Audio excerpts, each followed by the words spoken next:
Business on the Brew. I'm Dan Mayfield, joined with my friend Lieutenant Governor John Sanchez. And what's your favorite honorific? Lieutenant Governor, Honorable, what do you prefer? Just call me John. I'm a native son, I'm a friend, and I'm just your neighbor out there. But if you have to make it official, call me Light Governor. Light Governor. Yeah.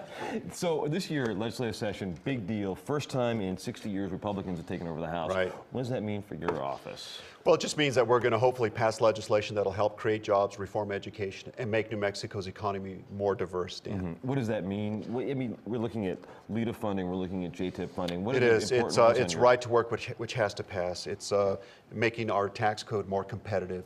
It's about reforming education, so it's about ending social promotion. It's about making sure that we put money into the classroom. And at the end of the day, having students coming out of high school, and by the way, making sure they graduate, make sure they're ready to go to college or enter the workforce. Why is right to work such a fight right now?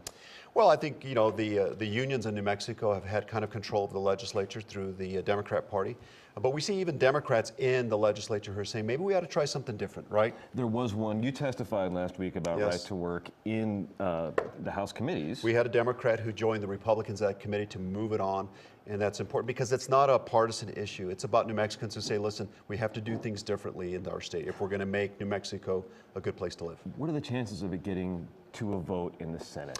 Well, that's where the challenge is going to be, and I believe that if it get the opportunity to get out of the committee process and onto the floor of the Senate, I think it's going to be very, very close, and if it does, as the president of the New Mexico State Senate, I break tie votes, and if that comes to that place, I'd be honored to give that bill up on the governor's desk. Is there any horse trading with Senate Majority Leader Michael Sanchez on this? Well, there could be. It's early in the session right now. That bill hasn't got out of the House completely. Once it comes over, there's some other right-to-work bills as well, but House Bill 75 is really the one we're tracking. We'll see if it does. Write it. Yeah, we supported Representative Roche in that particular bill, and we'll continue to fight for it all the way through. And at the end of the session, let's hope that that becomes law. And briefly on the law, we're watching minimum wage too. What are your thoughts on that? Well, listen, so long as minimum wage in New Mexico is competitive with our surrounding states, so it doesn't hurt small business. $8.50. Right, exactly. And I know the governor has been open to the discussion on raising the minimum wage. Look, but let's not forget the purpose and the reason why minimum wage was brought up, and it's about making sure that young people can enter the workforce, get those basic necessary skills, right?